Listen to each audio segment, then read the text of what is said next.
Assalamualaikum warahmatullahi wabarakatuh. Halo teman-teman, apa kabar? Ada yang tahu hari ini aku mau cerita tentang apa? Yaps, hari ini aku mau cerita tentang novel Guru Aini karya Andrea Hirata. Jadi, seperti yang kalian ketahui, judul buku ini adalah Guru Aini yang memiliki 336 halaman. Buku ini diterbitkan di Bentang Pustaka, tepatnya di daerah Yogyakarta, yang diterbitkan pada tahun 2020. Andrea Hirata Semen Said Harun, atau lebih dikenal sebagai Andrea Hirata, yang lahir di Belitung, Provinsi Bangka Belitung pada 24 Oktober 1967. Andrea Hirata menempuh pendidikan sarjana di jurusan ekonomi di Universitas Indonesia. Setelah lulus mendapatkan gelar sarjana ekonomi, Andrea Hirata berhasil mendapatkan beasiswa di salah satu universitas Eropa untuk melanjutkan studi Master of Science di Université de Paris, Sorbonne, Perancis, dan C5 Hallam University, United Kingdom. Andrea Hirata merupakan pegawai di PT Telkom Indonesia sejak tahun 1997 hingga sekarang. Selain itu, Andrea Hirata merupakan seorang novelis ternama di Indonesia yang terkenal karena karya novelnya yang berjudul Laskar Pelangi. Novel Laskar Pelangi diangkat menjadi film layar lebar. Kehebatannya sebagai penulis dibuktikan dengan banyaknya penghargaan yang ia raih dalam skala internasional.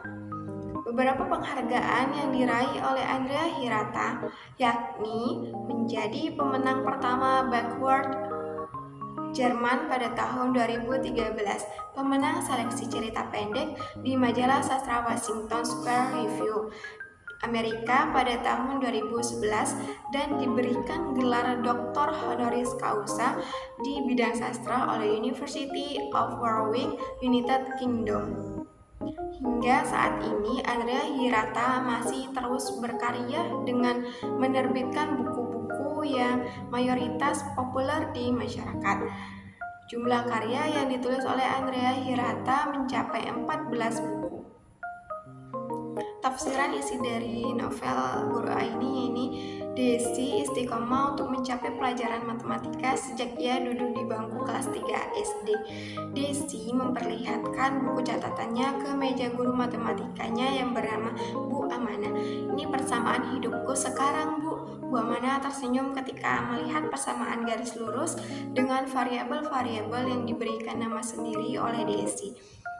X1 digambarkan dengan pendidikan, X2 digambarkan dengan kecerdasan, dan konstanta bernilai yaitu digambarkan dengan pengorbanan. Desi menjelaskan pendidikan memerlukan pengorbanan, Bu. Pengorbanan itu bernilai tetap, konstanta, dan tak boleh berubah. Kecintaannya terhadap pelajaran matematika membawanya untuk mendapatkan nilai sempurna ketika lulus SMA.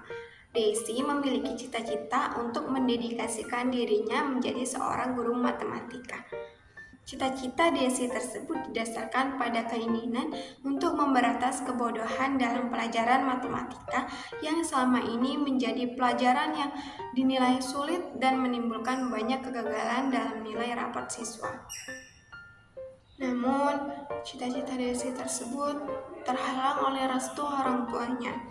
Orang tuanya menginginkan Desi untuk melanjutkan studi sarjana di Fakultas Ekonomi atau Fakultas Kedokteran. Namun, Desi tetap berpendirian teguh untuk menjadi seorang guru matematika. Desi kemudian melanjutkan studi D3 Guru Matematika. Masa kuliah Desi berjalan dengan sangat baik dan ia lulus dengan menyandang gelar sebagai lulusan terbaik. Kemudian, Desi diangkat menjadi pegawai negeri dan siap ditempatkan di suatu wilayah di salah satu pulau Sumatera sebagai bentuk pengabdiannya.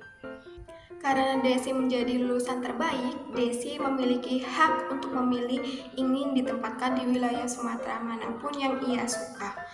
Namun, Desi menginginkan untuk ditempatkan melalui undian seperti teman-temannya. Hasil undian tersebut menyatakan bahwa Desi akan melaksanakan dinas di kota Bagan si api-api. Tetapi ia menukar hasil undian tersebut dengan temannya yang bernama Salama, yang ditempatkan di wilayah Sumatera yang kecil, yaitu Pulau Tanjung Hampar, tepatnya di Kampung Ketumbi.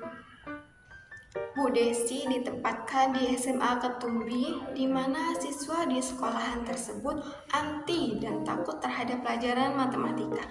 Di SMA Ketumbi, Bu Desi memiliki seorang anak murid bernama Aini. Nilai Aini di pelajaran matematika sangatlah buruk sejak ia duduk di bangku SD hingga sekarang. Namun, Aini memiliki mimpi untuk menjadi seorang dokter ahli saraf. Mimpi tersebut muncul ketika Aini melihat kondisi ayahnya yang sakit. Keluarga Aini merupakan keluarga yang kekurangan secara ekonomi, sehingga Aini tidak bisa membawa ayahnya untuk berobat ke dokter.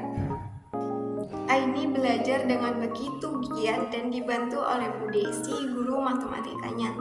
Ia terus belajar hingga usahanya terbayarkan. Untuk menjadi seorang dokter dibutuhkan modal dan juga biaya yang cukup besar. Karena keterbatasan ekonomi, mimpi tersebut harus tertunda. Aini harus mengumpulkan biaya untuk masuk ke Fakultas Kedokteran. Evaluasi kelebihan dan kelemahan dalam buku ini.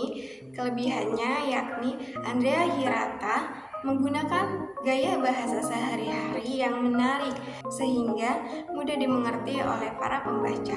Novel Guru Aini ini mengajarkan kita untuk terus berusaha dan tidak ada hal yang mustahil untuk kita lakukan. Aini yang tidak pintar matematika, tetapi ia terus berusaha untuk belajar dengan tekad bulat demi menggapai cita-citanya. Aini tidak menyerah meskipun memiliki keterbatasan. Jangan jadikan keterbatasan sebagai hambatan untuk berkembang, tetapi jadikanlah keterbatasan tersebut sebagai acuan bagi dirimu untuk terus berusaha lebih keras lagi. Kelemahan dalam novel ini yaitu terdapat beberapa penjelasan adegan yang terlalu berlebihan dan penggunaan bahasa yang kurang efektif. Hal tersebut membuat para pembaca merasa kurang bermakna.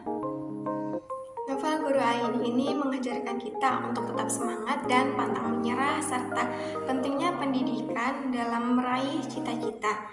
Novel Guru Aini menekankan bahwa setiap kesulitan mengandung kemudahan dan dengan tekad kuat serta usaha yang gigih, siapapun bisa mencapai cita-citanya, meskipun harus menghadapi berbagai rintangan. Buat kalian yang sedang menempuh pendidikan dan menggapai cita-cita, semangat ya, seperti kata Aini bahwa pendidikan memerlukan pengorbanan yang bernilai konstanta atau bernilai tetap.